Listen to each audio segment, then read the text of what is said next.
Hello friends, मैं अपराजिता शर्मा आप सभी का स्वागत करती हूं आपके अपने चैनल एडेक्सी क्लासेस में। और आज मैं आप सबको पढ़ाने जा रही हूं रिसिप्ट एंड पेमेंट अकाउंट। उसके पहले आप सभी को नववर्ष की हार्दिक शुभकामनाएं, हैप्पी न्यू ईयर। उम्मीद करती हूं, आशा करती हूं कि यह नववर्ष आप सभी के लिए नई अपॉर्चुनिटीज़ लेकर आए, नई सक्सेस लेकर आए और आप सभी खुश रहें, सुखी रहें, स्वस्थ रहें। ठीक है, हम अपने इस वीडियो में आगे बढ़ें उसके पहले मैं आपको एक क्विक रिव्यू देना चाहती हूँ जो हमने प्रीवियस वीडियो में पढ़ा था। हमने प्रीवियस वीडियो में पढ़ा था कि एनपीओ क्या होता है। Any entity who is working for the public, any entity who is working for the benefit of its member and whose motive is not profit making is an NPO. NPO charitable trust हो सकते हैं, ठीक है, कोई club हो सकता है, schools हो सकते हैं, ये हमने पढ़ा था। अच्छा, अब इनका फीचर्स क्या होते हैं? Motive is not the profit making, working for the benefit of the society, पहला। दूसरा, surplus is never ever distributed among its member. Main sources of income, donation, subscription, admission fees, entrance fees.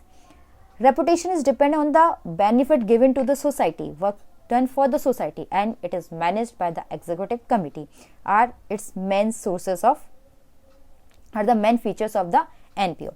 Now move towards our topic receipt and payment accounts.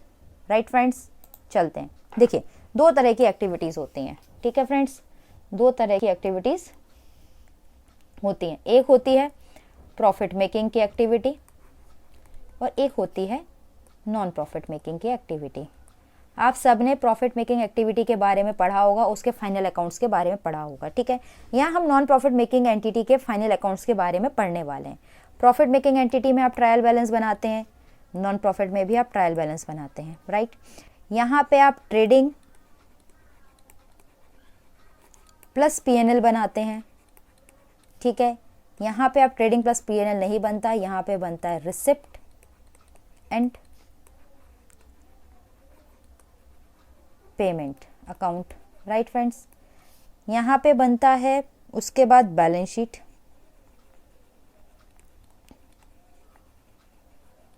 यहाँ पे बनता है income and expenditure और फिर यहाँ पे बनता है बैलेंस शीट, राइट। आप सभी इसके बारे में ऑलरेडी पढ़ चुके हैं और हमें क्लास 12 कवर करना है अभी फॉर 10 मार्क्स दिस टॉपिक। आप कहेंगे मैम हमारी पूरी बुक में ट्रायल बैलेंस के बारे में कहीं कुछ ज़्यादा लिखा नहीं है, एनसीईआरटी की बुक की अगर मैं बात करूं। या इट्स ट्रू, नॉट मेंशन, क्योंकि ये जनरली नहीं बनाया जाता। ये उन्हीं एनपीओज में बनाया जाता है जिसमें number of transaction, number of लेजेस बहुत हाई होते हैं to ensure the accuracy. Otherwise trial balance नहीं बनाया जाता। छोटे अगर एनपीओज हैं तो उसमें रिसिप्ट एंड पेमेंट अकाउंट बनाया जाता है, इनकम एंड एक्सपेंडिचर बनाया जाता है, देन बैलेंस शीट बनाया जाता है। ठीक है friends, receipt and payment account इनका बहुत इंपॉर्टेंट अकाउंट होता है, मेन अकाउंट होता है, राइट फ्रेंड्स, मेन अकाउंट, क्योंकि इसी से इनकम एंड एक्सपेंडिचर अकाउंट बनता है और इसी से बैलेंस शीट बनती है। So income receipt and payment account को बनाना सीखना इंपॉर्टेंट है। उसके बाद हम इनकम एंड एक्सपेंडिचर अकाउंट बनाना सीखेंगे और फिर बैलेंस शीट बनाना सीखेंगे, राइट फ्रेंड्स। अब हम पहले ये समझते हैं कि रिसिप्ट एंड पेमेंट अकाउंट होता क्या है और रिसिप्ट एंड पेमेंट अकाउंट को बनाया क्यों जाता है। ठीक friends, receipt and payment account की अगर बात करें तो रिसिप्ट एंड पेमेंट अकाउंट क्या करता है? Account in which we record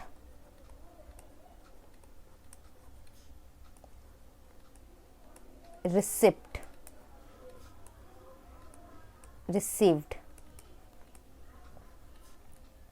and payment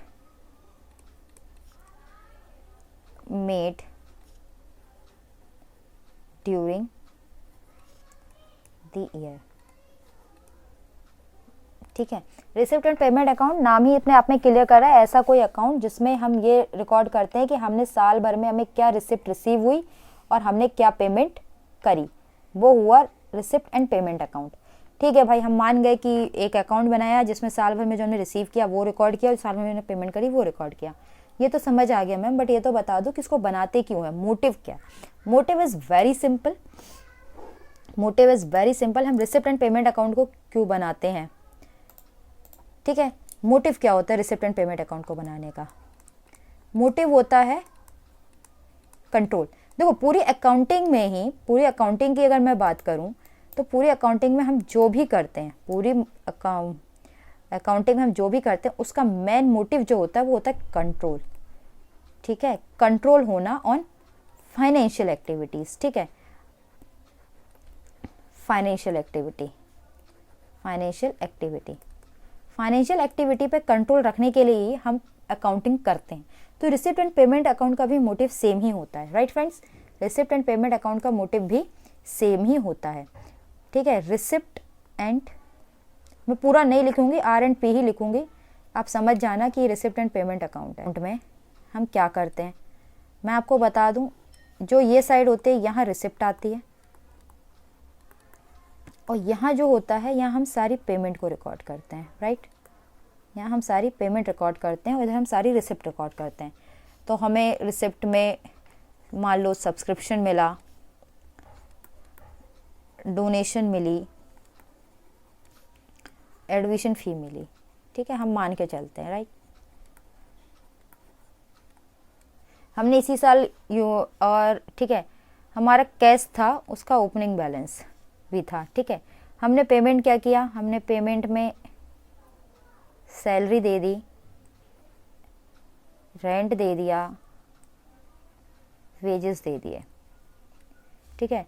हमारे पास कैश पड़ा हुआ था 10,000 रुपये का, सब्सक्रिप्शन हमें मिल गया 20,000 रुपये साल भर में, ठीक है। डोनेशन हमें मिली 5,000 रुपये की और एडमिशन फ़ी मिल गई 2,000 रुपये की, राइट। तो हमें साल भर में क्या मिला, 10, 20, 30, 5, 35, 2, 37,000 रुपये हमें साल भर में मिल गए, ओके।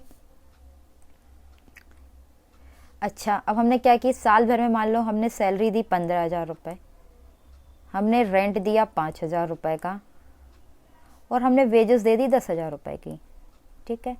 तो कितना हुआ, 15, 5, 20 और 10, 15, 5, 20, 10, 30,000, ठीक है। तो हमारे पास कैश कितना बचा, हमारे पास जो बचा वो कैश बचा, क्योंकि ये सब हमें मिला था कैश में। 37 में से 30 गए, 7,000 कैश बचा, राइट। और इस तरीके से ये भी 37,000 हो गया। ये मैंने एक छोटा सा एग्जांपल दिया आपको रिसिप्ट एंड पेमेंट अकाउंट का। तो देखो रिसिप्ट एंड पेमेंट अकाउंट में होता क्या है, रिसिप्ट एंड पेमेंट अकाउंट किस तरीके से कंट्रोल करता है। रिसिप्ट एंड पेमेंट अकाउंट जितने भी हमें मिलता है, रिसीव करते हैं हम इन कैश और थ्रू बैंक, हम रिकॉर्ड करते हैं। लास्ट में ये जो बचता है ना हमारे पास फ्रेंड्स, लास्ट में हमारे पास ये जो कैश बचा, ये हम यही मिलाने के लिए कि भाई एक्चुअल में हमारे पास कैश बचा, मान लो फॉर एग्जांपल 7,000, ठीक है, या बट इन एक्चुअल हमारे पास कैश बच रहा है 5,000 का, राइट। तो भाई 2,000 कहाँ गए, 2,000 का मिस अप्रोप्रिएशन हुआ है, ठीक है, एम्बेजलमेंट हुआ है, क्या हुआ, ये हमें कंट्रोल करने का काम आएगा। तो इसी कंट्रोल पर्पस के लिए, ये डिटरमाइन करने के लिए क्या जो बुक्स में रिकॉर्डेड है और जो एक्चुअल में हमारे पास कैश इन हैंड या बैंक बैलेंस बचा है वो मैच कर रहा है, अपने खर्चों पे और अपने रिसिप्ट पे कंट्रोल रखने के लिए हम रिसिप्ट एंड पेमेंट अकाउंट्स बनाते हैं, ठीक है। अब हम इसके कुछ फीचर्स की बात करते हैं। रिसिप्ट एंड पेमेंट अकाउंट की पहला फीचर ये होता है, ये कैश बेसिस पे बनाया जाता है, ठीक है फ्रेंड्स, कैश बेसिस पे बनाया जाता है। कैश बेसिस का मतलब ओनली कैश नहीं होता, ये याद रखिएगा, नहीं होता कैश, सॉरी नहीं हो, ओनली कैश बेसिस का मतलब ओनली कैश नहीं होता,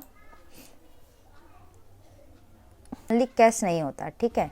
इसका मतलब होता है, इसका मतलब होता है कैश, इसका मतलब होता है कैश प्लस बैंक, ठीक है, याद रखिए। कैश बेसिस का मतलब होता है कैश प्लस बैंक, मतलब जो आपको कैश के थ्रू मिला या जो बैंक के थ्रू मिला वो, ठीक है। तो receipt and payment account is similar to cash book. हम क्या करते थे, कैश बुक में क्या करते थे, जो भी कैश रिसीव होता था हम रिकॉर्ड करते थे, जो भी कैश में पेमेंट करते थे वो हम रिकॉर्ड करते थे कैश बुक में, ये डिटरमाइन करने के लिए कि हमारा कैश इन हैंड मैच कर रहा है जो हमारा एज पर कैश अकाउंट या कैश बुक के हिसाब से बैलेंस आ रहा है उससे या नहीं। उसी तरह से हम यहाँ रिसिप्ट एंड पेमेंट अकाउंट बनाते हैं। क्योंकि ये कैश बेसिस पे बनता है इसलिए हम इसमें कभी भी नॉन कैश एक्सपेंसेस इंक्लूड नहीं करते, non cash expenses like depreciation,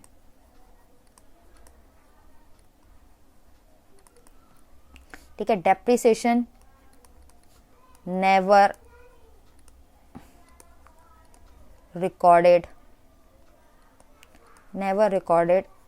in receipt and payment account. Receipt and payment account में कभी भी डेप्रिसिएशन रिकॉर्ड नहीं किया जाता क्योंकि कैश बेसिस पे बनता है और डेप्रिसिएशन नॉन कैश एक्सपेंस है, हमारा कुछ भी कैश से नहीं जाता, ठीक है, राइट फ्रेंड्स।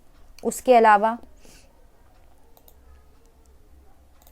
अलावा इसका एक और इम्पॉर्टेंट फीचर्स ये होता है कि आपको कैपिटल रिसिप्ट हो, ठीक है, या रेवेन्यू रिसिप्ट हो, डजेंट मैटर, कैपिटल हो रेवेन्यू हो, बोथ रिकॉर्डेड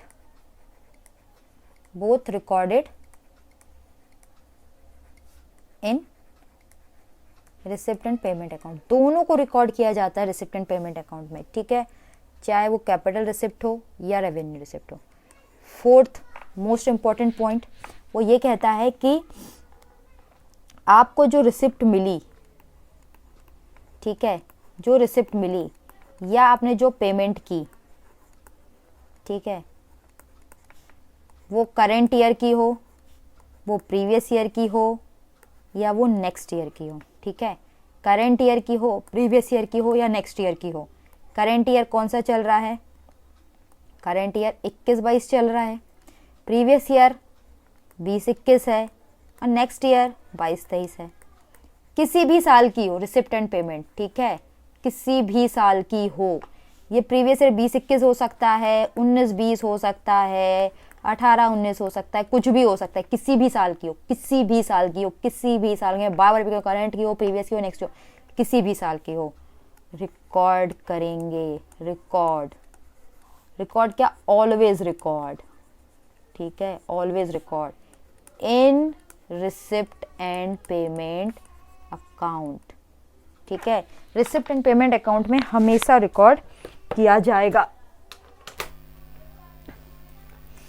ठीक है, रिसिप्ट एंड पेमेंट अकाउंट में हमेशा रिकॉर्ड किया जाएगा, चाहे वो किसी भी साल की क्यों ना हो। ये इसका एक बहुत इंपॉर्टेंट फीचर है, राइट फ्रेंड्स।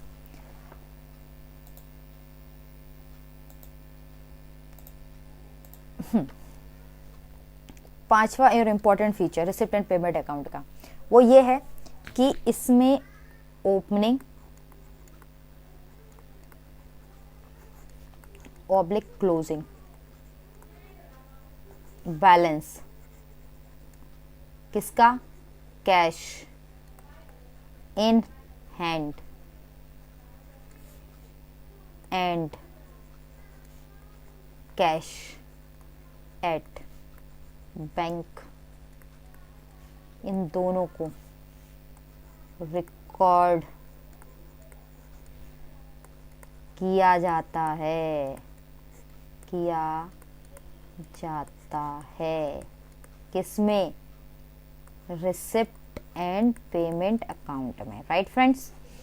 तो ओपनिंग और क्लोजिंग बैलेंस हम रिसिप्ट एंड पेमेंट अकाउंट में हमेशा रिकॉर्ड करते हैं क्योंकि it is similar to cash book, right, cash book कह लो और कैश अकाउंट कह लो, ये सिमिलर होता है उसी के। और कैश अकाउंट जब आप बनाते थे या कैश बुक जो बनाते थे उसमें आप हमेशा रिकॉर्ड करते थे, राइट, करते थे ना, ओपनिंग बैलेंस करके, टू ओपनिंग बैलेंस, फिर आप लिखते थे कैश 10,000, राइट, और लास्ट में आप आता था बाय क्लोजिंग बैलेंस, राइट, इधर आप लिखते थे कैश और ये आपका जो भी बचता था 5,000 7,000, राइट, इस तरीके से आप रिकॉर्ड किया करते थे, ठीक है। कैश अकाउंट में हमेशा ओपनिंग एंड क्लोजिंग रिकॉर्ड करते थे। It is also similar to cash book और कैश अकाउंट, तो यहाँ भी हमेशा opening and closing balance cash का आता है, cash in hand and cash at bank. So हम इसको अब एक एग्जाम्पल के थ्रू करेंगे और समझेंगे, ठीक है। तो मैं आपको एक एग्जाम्पल पे ले चलती हूँ जिससे ये सारी चीज़ें आपको बहुत ही ईजिली क्लियर हो जाएंगी।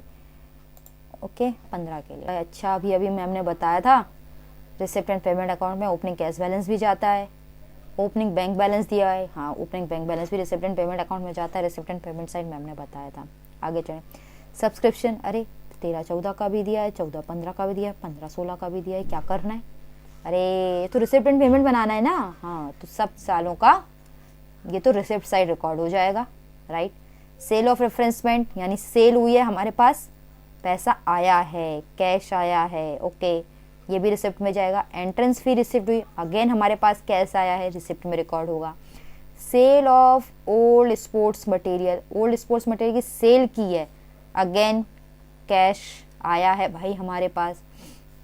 डोनेशन रिसीव हुई, इसमें भी कैश आया है। तो ठीक है, ये सब। अब इसके बाद रेंट पे किया, इसके बाद हमने रेंट पे किया, ओके, कैश गया। स्पोर्ट्स मटेरियल परचेज किए, इसमें कैश गया। परचेज की रिफ्रेशमेंट, कैश गया। एक्सपेंस किया मेंटेनेंस, कैश गया।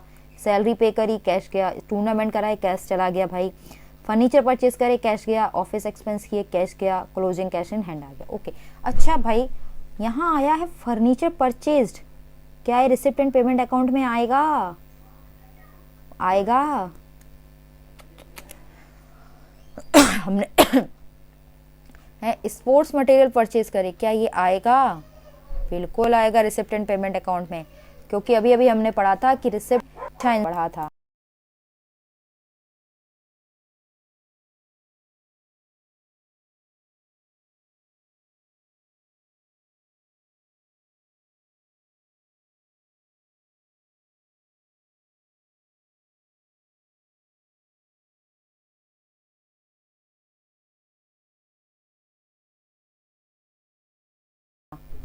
भाई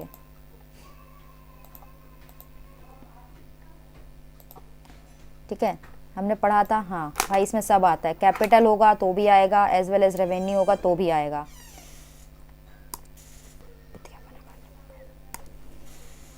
पढ़ा था अभी के भी कि हाँ भाई, कैपिटल भी आएगा और रेवेन्यू भी आएगा।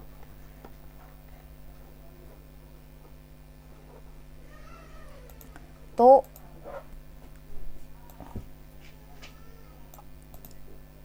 यहाँ पे जो भी दिया हुआ है आपका स्पोर्ट्स मटेरियल परचेस, वैसे तो दिख रहा है कैपिटल नेचर है, लेकिन हम रिसिप्ट एंड पेमेंट अकाउंट बना रहे हैं तो भी ये रिसिप्ट एंड पेमेंट अकाउंट में रिकॉर्ड किया जाएगा। फर्नीचर परचेस दिख रहा है कैपिटल एक्सपेंडिचर है, लेकिन फिर भी ये रिसिप्ट एंड पेमेंट अकाउंट में रिकॉर्ड किया जाएगा, राइट फ्रेंड्स। तो अब हम इसका रिसिप्ट एंड पेमेंट अकाउंट बनाकर रख लेते हैं। Let's make the receipt and payment account, ठीक है। मैंने बोला था मैं रिसिप्ट एंड पेमेंट को R&P लिखूंगी, तो वैसे ही मैं लिखूंगी receipt and payment account, right.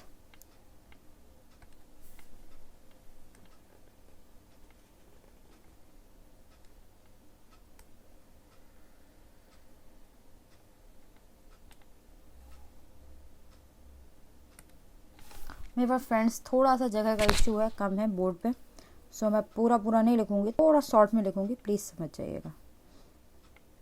जैसे कि सबसे पहले शुरू जो होता है रिसिप्ट एंड पेमेंट अकाउंट, वो शुरू होता है ओपनिंग बैलेंस से, ठीक है। ओपनिंग बैलेंस से, ओपनिंग बैलेंस में किस किस का ओपनिंग बैलेंस आता है? कैश का एंड बैंक का। क्यों आता है? क्योंकि it is similar to bank account, it is similar to cash account, ठीक है। तो हमारे पास कैश का कितना बैलेंस दिया हुआ है? 1000 रुपये, और बैंक का कितना बैलेंस दिया हुआ है?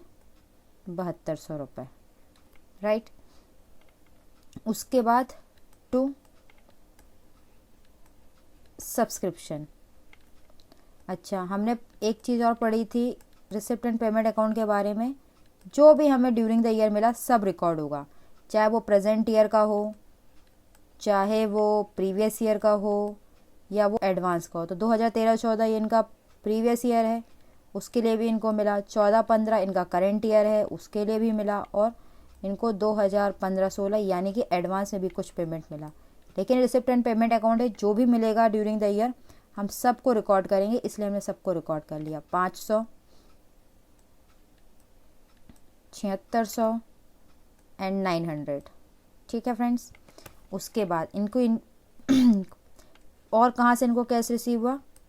To sale. क्या सेल किया इन्होंने? रिफ्रेशमेंट, ठीक है। रिफ्रेशमेंट कितने की सेल की इन्होंने? 1000 रुपये की। टू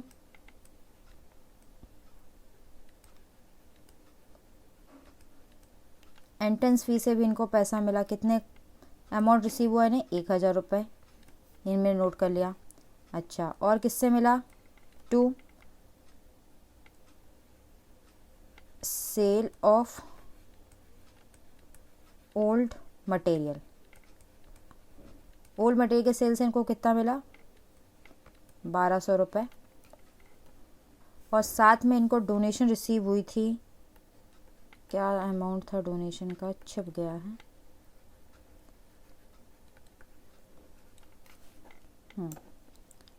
डोनेशन मिली 4600 रुपये की, राइट, 4600। तो जो भी हमें ड्यूरिंग द ईयर रिसीव हुआ, चाहे वो इस ईयर से रिलेटेड हो या वो प्रीवियस ईयर से रिलेटेड हो, हमने वो नोट किया। हमने जो भी हमें इनकम हुई सेल करने से, चाहे वो रिफ्रेशमेंट हो, ओल्ड मशीन्स हो, उसको रिकॉर्ड किया। Opening cash and bank balance हमने सारे रिकॉर्ड कर लिए रिसिप्ट साइड पे। अब बारी आती है पेमेंट साइड की। पेमेंट साइड में हम वो सारी चीज़ें रिकॉर्ड करते हैं जिसकी हमने पेमेंट करी है ड्यूरिंग द ईयर। ठीक है, हमने पेमेंट किस किस चीज़ की है? हमने पेमेंट सबसे पहले हमने रेंट पे किया है। ठीक, हमने क्या किया है? रेंट पे किया है, बाय रेंट। हमने रेंट कितने का पे किया है? हमने रेंट पे किया है 3000 रुपये का। हमने पे किया है, परचेज किया है स्पोर्ट्स मटेरियल।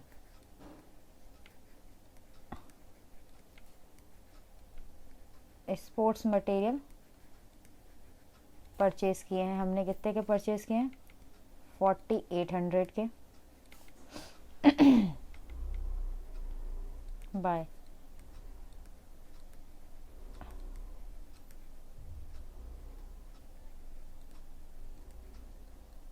मेंटेनेंस एक्सपेंस किया है 2000 रुपये का,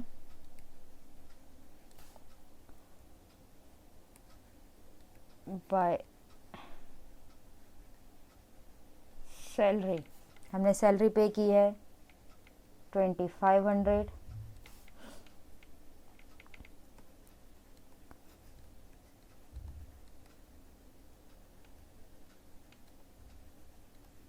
टूर्नामेंट के एक्सपेंसेस किए हैं 2400।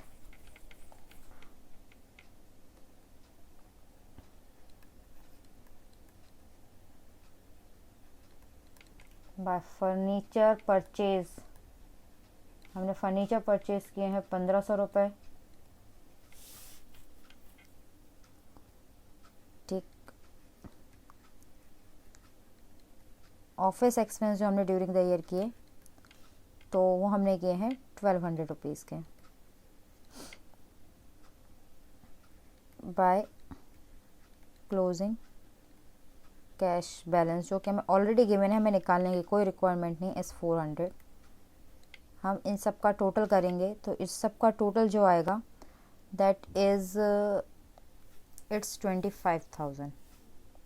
तो हमें रिसीव कितना हुआ? 25,000। और हमने खर्चा भी कितना किया? 25,000। ये एक हमारा एग्जांपल हो गया रिसिप्ट एंड पेमेंट अकाउंट को लेकर। ठीक है फ्रेंड्स, तो हमने रिसिप्ट एंड पेमेंट अकाउंट बनाते वक्त वो सारी चीज़ें देख ली जो कि हमने स्टार्टिंग में पढ़ी थी रिसिप्ट एंड अकाउंट के फीचर्स में। हमने पढ़ा था रिसिप्ट एंड अकाउंट में ऑल कैश जो रिसीव होता है ड्यूरिंग द ईयर, या हम जो एक्सपेंड करते हैं ड्यूरिंग द ईयर वो आता है इररिस्पेक्टिव ऑफ, एक बहुत इंपॉर्टेंट वर्ड है, इररिस्पेक्टिव ऑफ कि वो किस साल से रिलेट करता है। वो करंट ईयर से रिलेट करता है, वो प्रीवियस ईयर से रिलेट करता है, नेक्स्ट ईयर से करता है, वो रिसिप्ट एंड में आता है। ठीक है, कैपिटल का हो या रेवेन्यू नेचर का हो वो भी रिसिप्ट एंड पेमेंट अकाउंट में हमेशा आता है, हमने देख लिया इस वाले एग्जांपल में। साथ ही साथ हमने देखा कि opening cash and bank balance receipt and payment account में आता है। ठीक है, और एक चीज़ और जो हमने देखी वो क्या कि ट्रांजैक्शन कैश में हो या बैंक के थ्रू हो, वो भी रिसिप्ट एंड पेमेंट अकाउंट का हिस्सा बनती हैं। सो ये जो इंपॉर्टेंट पॉइंट्स थे रिसिप्ट एंड पेमेंट अकाउंट के फीचर्स को लेकर वो हमने सारे नोट कर लिए। इस नोट्स में आप देखेंगे कुछ चीज़ें बोल्ड में है, बोल्ड में वो उन चीज़ों को रखा गया है जो कि वेरी वेरी इंपॉर्टेंट है for exam point of view. ठीक है, सो ये सारी चीज़ें हमने रिसिप्ट एंड पेमेंट अकाउंट में आज पढ़ा और कवर किया।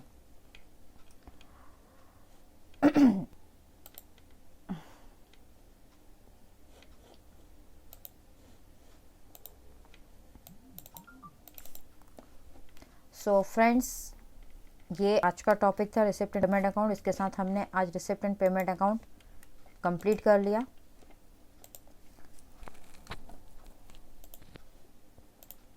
This is done for today. Thank you. आपका नेक्स्ट लेक्चर जो होगा वो बेस्ड होगा इनकम एंड एक्सपेंडिचर अकाउंट पर।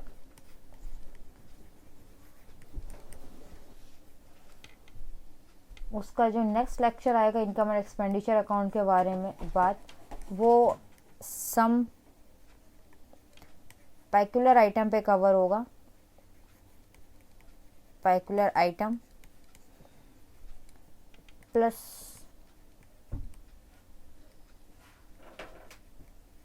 ट्रीटमेंट ऑफ एडजस्टमेंट पे होगा। एंड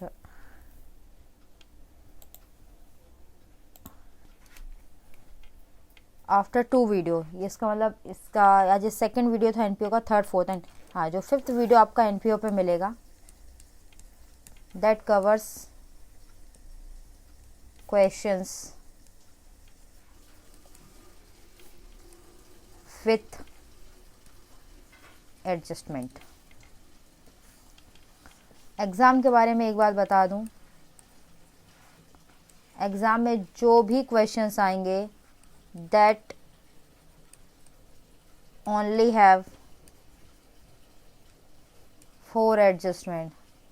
ये मैं नहीं कहती, ये सीबीएसई की गाइडलाइन है कि 4 से ज़्यादा एडजस्टमेंट एग्ज़ाम में नहीं पूछी जाएंगी एज़ पर सीबीएसई गाइडलाइन। ठीक है, अगर आप ये सीबीएसई गाइडलाइन चाहते हैं please contact me, I will provide it to you. So friends, thank you for the day and once again Happy New Year to all. Happy New Year. आपको अगर ये वीडियो पसंद आया हो तो please please and please subscribe it. Subscribe and like and provide your valuable comment that is beneficial for me as well as for. Thank you very much.